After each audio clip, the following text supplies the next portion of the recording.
history? Well, what I thought we'd do, today is December 6th, 1981, talking with Polly Macomber and Kenneth Dale Macomber. And I thought that we'd get maybe Pop's early history on a separate tape. Oh, I see. Sure enough. But we have finished a whole tape with mostly you, Mom, and this way we can kind of get what both of you remember about Sure. About being married. Well, in the last tape we just finished, there you were talking about how you went to Reno and the fact that you could get a wedding license so quick. And then Yeah. remember the cat came to the window and you went, ah, and you went off to chase the cat. So that's kind of where we left it. Oh, yeah. And Pop had been talking about the boarding houses that you lived in and your courtship and things like that. But right after you were married, were you still a car salesman, Pop? Just immediate. Just a short while. Just a short while. He... Then I was offered an opportunity to go back to New Jersey and go to the Boy Scout Executive Training School. So that which happened I did. very, very soon after. After Yeah. we were married. In fact, she helped pay my expenses on that. Oh, I was still working then, you see. As a nurse. Yes, as the county nurse, and we still lived on McHenry, you know, in that big house that you saw towed away, and then I lived there until Pop finished his training at the Boy Scout school. Then he came back, and then he worked for the Boy Scouts in Modesto for quite a while. Well, Pop, how did you come to get offered this particular job? Had you known people in the Boy Scouts? Oh, he'd been a Boy Scout leader for I'd years. been very active in scouting during that period. I had one of the biggest troops in the council, the American Legion Troop number 5, and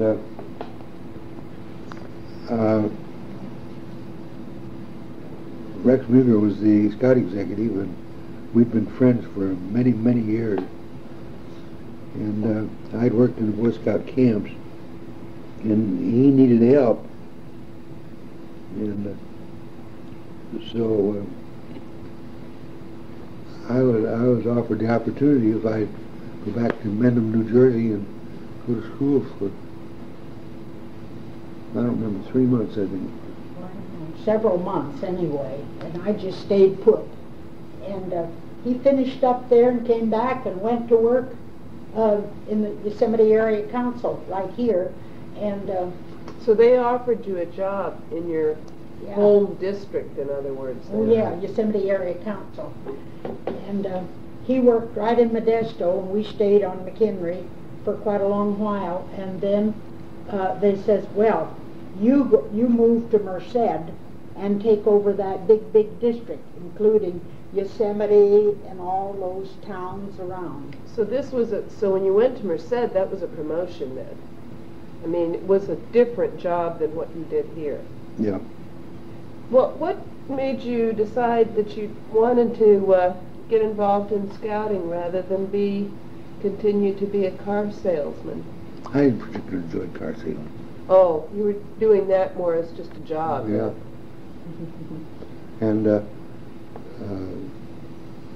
business wasn't good in car sales. This was would it have been the early 30s? Yeah. And the Depression had hit by this time, hadn't Yeah. it? Yes. So So we all moved to Merced, and I gave up the job. See, that was a year and a half after we were married that I worked that you time. continued to work at the public school. Yeah, and we moved down there, and we're very happy there. And he took care of all this Boy Scout troops and all the Boy Scout training in Merced. Well, that includes the West Side. Oh yes. Los Banas and all over there, Pass and all over there. You know what, Pop, can I move your cereal bowl? Because when you're talking with cereal in your mouth, it sounds kind of mushy. Yeah, let's go, let's Let me just leave. move, let me just move that. Well, I'll quit for now. Yeah, we'll get back to that in just a minute. That must have been kind of hard for you then, Mom. I mean, you've been working for what, almost 6 years then, or 7? 27 to 36. Oh, that's even longer. 9 years in that job. Oh, yes, and I loved it. Heck, that was just great stuff, as I was concerned. Left a lot of friends, but that was a good opportunity for Pop. Oh, too. yes, it was what he wanted to do, and he had a good job and responsibility, and... No, she wasn't completely out of this thing. She started working part-time almost immediately in the Merced school system. Oh, yeah, the Merced County nurse was an old Stanford friend of mine, and she said, "Ooh, you go out with me and every once in a while, you know, through January and February, and we'll get all sections, all immunizations over on the west side, and every once in a while she'd come and holler, I need help, come and work," and so that was nice. Yeah. Where did you live in Merced? I mean, was it in town or outside In town? town, What was it? down near Bear Creek. Nice place. You liked your job there, Pop? Oh, yeah. Yeah. He loved it. So what happened next after the Merced, the Boy Scouts then? Oh, well, what happened, we kept thinking we'd acquire family right off. As soon as we left, I quit work. We didn't acquire family.